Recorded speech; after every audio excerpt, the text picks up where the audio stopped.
Okay, so this is just to show you a simple trick to match an existing perspective with a 3D material scene. You're familiar with probably with the 3D materials where you can drag a character, let's grab a body type into a scene. This is great, but sometimes if you have a 3-point perspective, an angle that's a little extreme, you might have a hard time matching your character to your scene. So the little trick I'm using is pretty simple. Sometimes a little tricky, but when it works, it's great. So the first thing I'm doing is I'm trying sort of using the grid on the floor to visually sort of match the sketch I have behind it. Okay, all right. So let me center all this a little bit better, zoom in so I can see what I'm doing. And something I'm noticing is that in your 3D scene, you actually do have a, a ruler. So all you got to do is click on that ruler, the little red X icon, and it will become visible. And now, if I zoom out, I can see that I have a 3-point perspective. I am going to turn off my planes. I don't know if you guys can see that, so let me turn this back on. I got a ruler, I got a vanishing point here, a horizontal line here, another vanishing point here, and I got two lines that are leading me to the vanishing point for the height, for the y coordinates. So now the next thing I do usually is I'm going to my layer, I'm selecting the part of the layer that is actually my 3D character. It could be something else. It could be a box, it could be anything. I've been better with a box, better performance. And what I will do next is I'm going to go into my subtool to property of the object, and I'm going to go to the position and move the X character on the X. And basically what I'm trying to do, I'm going to undo, is to see which one is my X vanishing point and which one is my Z vanishing point, which is vanishing in the distance.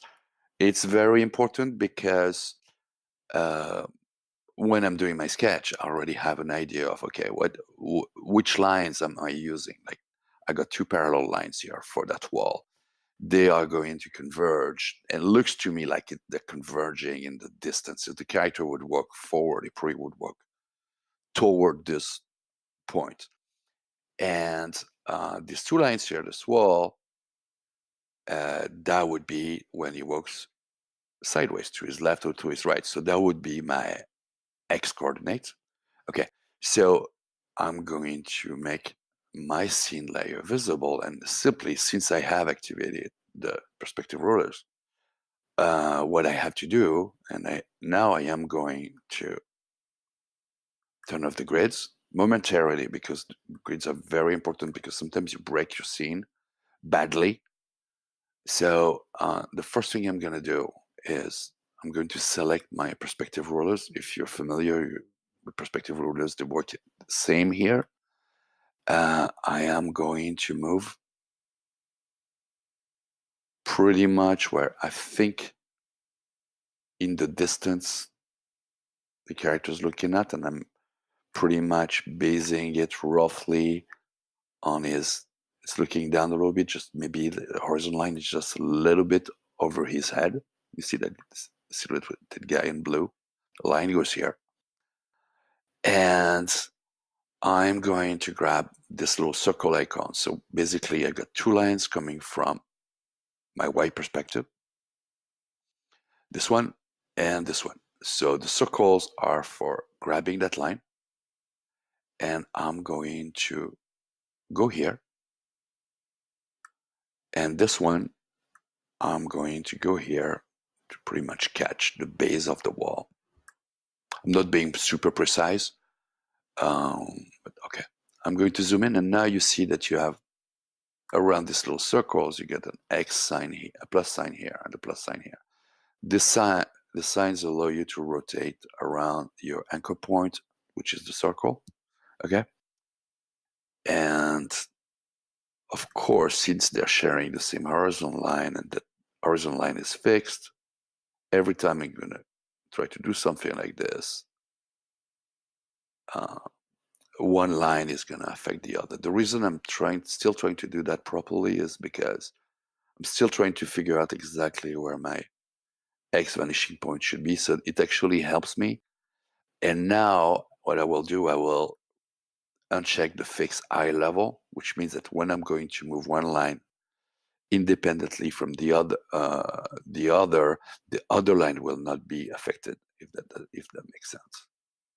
So see, the horizontal line and the distance, the placement of the perspective, the vanishing point itself are affected, but that guy here stayed exactly how he was before. Um, now I'm going to take care of, and this is where things get a little bit trickier, because my vanishing point for the x direction, going to the left, is really, really, really far away. So it might affect the whole scene. Really, you might see some really character getting super deformed. It's okay. So what I do, the first thing I do, I turn on my grid for the floor, which is X and Z. You get the lines from the Z crossing the lines from the X, and it shows you on the floor pretty much how deformed your perspective is. Okay, I can see that is going to deform a lot sideways, and you can notice the character has really, really long arms. It's just because for every time you see his distance and along the z-axis, it's almost double that distance on the x-axis. So it's stretching a lot. Okay, so now I have these two lines, and I got to place them. So I will also have a perspective in x. So I can place them roughly along this wall here, top of the wall. See, like the minor changes affect a lot of stuff, because really, basically, they are affecting your horizontal line. If the initial drawing is not too crazy, you should be fine. If the perspective is completely nuts, well, good luck. All right. And I'm gonna grab this bottom wall. I could make it follow here, that table, but the angle is just way, way, way crazy. So I'm not gonna do that. See, so now I have to worry about my vertical vanishing points, okay? And things are gonna look even stranger. Bear with me. So I'm moving one of my vertical lines, and I'm gonna make it move just a tiny little bit, because there's a little bit of a plunging view, even if it's very, very subtle. If you start seeing your floor disappearing, that grid, that's when you start being in trouble. It doesn't matter so much that the character looks really big. It's when your grids disappear that you might be doing something that's really, really extreme and really wrong. That guy here is fine. So I'm gonna leave it like that. The next thing I usually do is I do a quick check of my perspective. Let me go back into my ruler and turn off its grid icon. Okay. And the next thing I want to make sure is that all my perspective lines are purple. That means that they are active and they can be snapped, used for snapping in a different layer or the same layer. If they're green, that means that you have deactivated them by mistake. It's happened to me a bunch of times. You just go here to the left, to property, object, snap, and you turn on the snap, and it will probably be off, and you turn the snap back on, and it will reactivate everything. Just a little bit of intel here for you guys. if my snap in general is not activated at all, it's Command 2 to turn the snap to rulers on or off. I'm just drawing my walls. Just want to make sure that I am not completely off base here. So we're looking pretty good right now because I still have a grade on the floor that looks like it's, see, that my perspective is much less crazy than it used to be. So I will be able to manipulate my character. If he looks very deformed, it's simply because it's just the setting of the perspective that I drew. Like if there was a wide angle, happens. All right. So now I am going back to my layer with my 3D scene. I'm going to use the subtool operation, make sure the object is selected. Okay. And I'm going to go, you see these little icons here. They are the little gizmos that control the motion of my object in the scene, and the four gizmos to the left are the gizmo that control the camera. I tend to try to avoid as much as possible using these controls here because sometimes they get your perspective off. For sure, if you're going to rotate, orbit your camera, the perspective is going to go crazy. Because the perspective in 2D is, you know, you get your camera is used just to build your perspective. It's not like in a 3D scene where you have an actual object that's built. It's not going to modify anything. Here you have one frame, one shot. If that makes sense. So I'm just going to go do a lot. So there's an automatic snap when you got that. Basically, that's an icon for moving my character on the floor. What I'm doing right now, I'm checking that its proportions are pretty much the same as the sketch. I might have to do a little bit of modification, but it looks pretty good. I am going to make sure that the shadow it is casting on the floor falls pretty much under him or under the chair sitting on. I'm going to apply a rotation on the floor. So now my character is pretty much placed. First pass. I made a little pose for him because I don't want to make that video too long. So I just made a pose. A guy sitting, I'm dragging it onto the 3D model. Obviously, is a little bit too big. You have various ways of fixing that. You can actually modify the camera distance. Um, I'm not fan of this. Plus, it might generate a lot of deformations, and basically you have to move forward and then go and grab your character again and drag it again. So you know, maybe all you want to do is just go into your two properties, go into scale, and say, oh, maybe is 95% of that size is that right now, which means that if you place other objects in your scene, you are going to have to also, if they are at the same scale of your character, you're going to have to also scale them down to 95%. This is not a posing demo, but the principles you can fine tune here. Make sure your feet are on the floor. Make sure like the feet actually touching their shadows on the floor. I'm not going to go further than that. Something I like to do is because if you have a really bad performance on a computer like I'm having right now, the lighting is actually costing you a lot of processing. So I turn it off, it's just faster. And if I use that as a guide to draw on another layer, I can see all the lines of how my model is built. It's really, I think, much more helpful than the lighting for the specific need. Not that you have to trace your 3D models, but the idea is just, how do you place 3D objects in a scene and they're consistent, and maybe you have, I don't know how much you like to draw realistic bicycles. I know that it's not my favorite thing ever. Well, you can have your reference for the bicycle. Okay.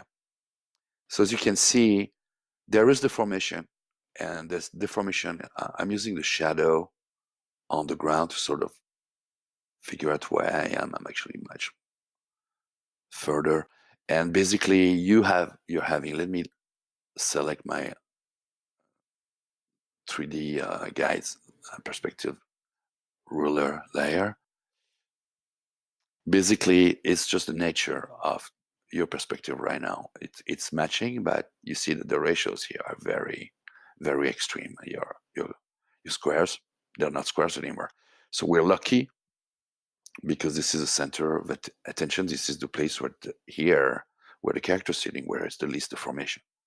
So it doesn't look as deformed, and then things are getting a little bit further, so they will look okay. But as you get close to the camera, just the field of view is so insane that you will absolutely think that you have a lot of deformation. If I was to place another body of another character, body type, let's grab a girl, and if I placed her really far, she would look like she's barely deformed. Yeah. So let me select her, rotate her. Such because she's placed on the floor, you can see an area that has much less deformation. If I was to move her closer to the camera, well, look at how deformed her feet are. They're pretty much consistent with the deformations of the ties on the ground. All right, so I'm not going to keep her. That's too much. Then, very, very briefly, now that you have your base for your scene, I have a couple very little tricks I would like to share, especially if you have a machine like mine that's kind of slow. You probably should consider transforming everything here, all your 3D, and maybe the drawing behind it, maybe not your sketch, maybe just your lines. You are going to make a new layer folder. We're going to call it 3D.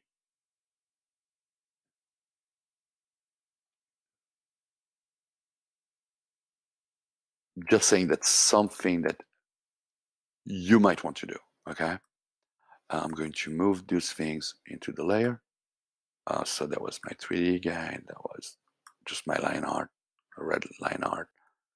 Don't know, I can keep it here, it's fine. And the trick I'm using is very simple. Now that I'm happy with my perspective, I am going to go into my perspective ruler.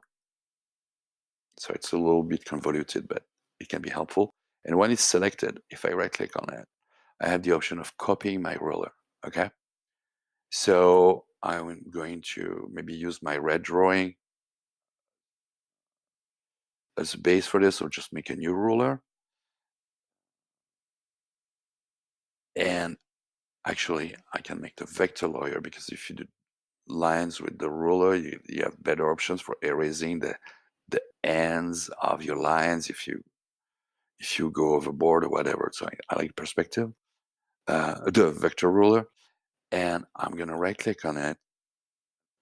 No, I don't need to right click. I'm just select it, and if I do Shift V or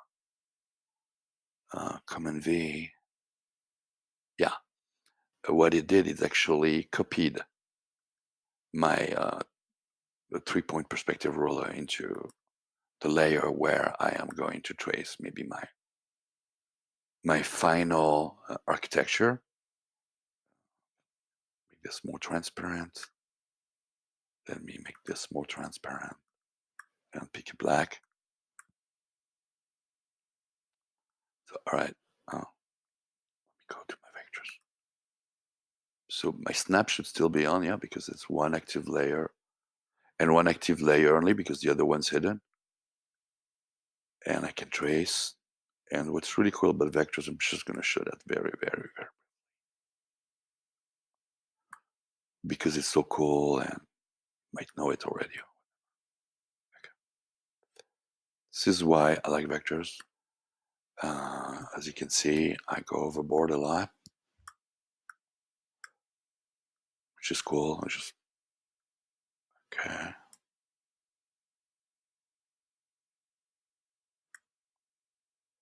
So something, yeah, something. Okay. I thought it was off, but no, I'm okay. All right. Well, what you can do, let me hide this. Um, Let me hide my ruler. I'm just skipping my. Oh, it's fine. Okay. I'm gonna turn my ruler. Hide my ruler. Yeah. What you can do if you go into your um, erasers, you have a vector eraser that actually has the option of erasing up to an intersection. So this is really cool. You just draw over your and it just cleans it. So you can draw stuff pretty fast. Might need a little bit of touch up. It's not super clean everywhere, but hey, talking about the time saver, I think it's great. All right, okay. I'm gonna show my ruler again, and I am back to my layer folder that had the original 3D in it, okay, which I had hidden. I'm gonna unhide it. Um, well, this is really memory consuming. So what I do, I select that layer folder, or I could select just that layer if I had more elements inside that folder, like it was my initial plan.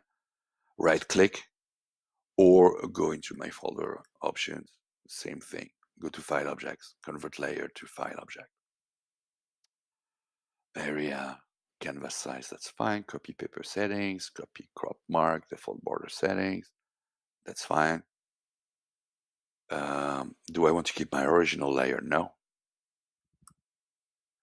And I have a little folder for that. And I'm just gonna say 3D in perspective, okay. And I'm going to save this as a separate file, everything that's contained into this folder that has the perspective. And now what it's going to do, once it's saved, it's going to take a minute. Sorry about that.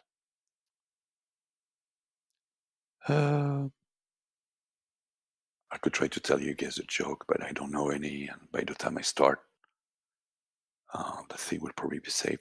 So yeah, like it's saving like probably like 12 megs or something like that, maybe more, 15 characters. Okay, it's done.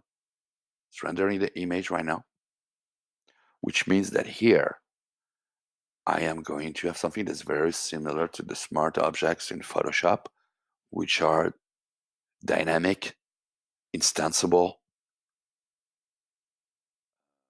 objects. So I don't know why it kept the paper color. Doesn't really matter. I'm going to right click on it again. I'm going to go to file object. I'm going to open file of file object, just rectify this. That's because it had the paper. So I'm just going to remove it, delete layer. Okay. And now, for those who are not, I'm going to hide everything. I'm just going to do like a quick doodle in red, or the big brush. Hello, 3D. Okay.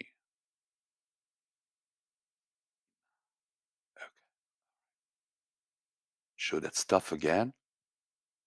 I'm going to go here and at the tab that has the name of the canvas 3D in perspective.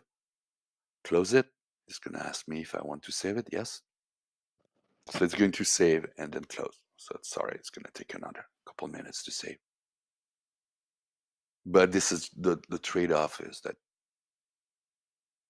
if you're using the other page, initial canvas to make a really complex drawing, if you use the other canvas to, you know, use that for just one of the panel because you're doing a comic book or storyboard, and then you have another panel under it that's also gonna have a 3D scene. As you're working on that stuff, your file can become pretty hard to manage.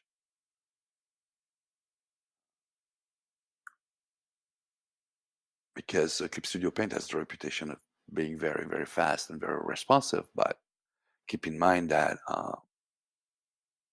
Photoshop gets clogged a lot because, oh, something happened here.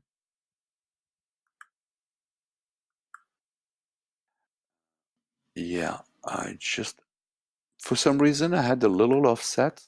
Maybe it comes from the original.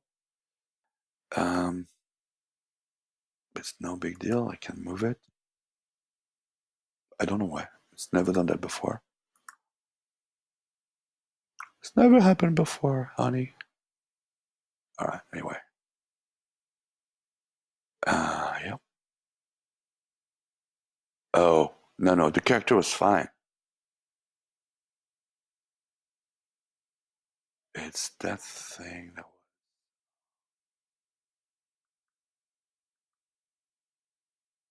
Yeah. Oh, it's when I did my black and white drawing. I just didn't follow the thing properly. Yeah, that's what it is. Oh, I followed that line instead of following that line. This is silly of me. Let me just fix that. Thankfully, we are using vectors. So, yeah, completely screwed up. So, I'm going to use my magic eraser again.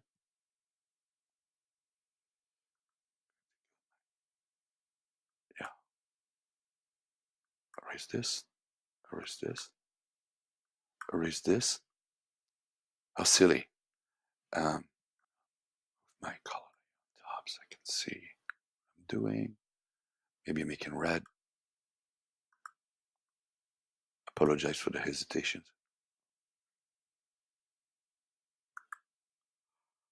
I've known better days. Okay. Red. Okay. I'm in black. Oh, I'm in the wrong folder, of course. Okay. So now I'm in my vector folder and drawing my lines. And all right, okay. I love them rookie mistakes. Anyway, I hope that's helpful to you guys and that you liked it. It was a little bit long. I was hoping for it to be shorter, but I hope you learned some stuff. Take care.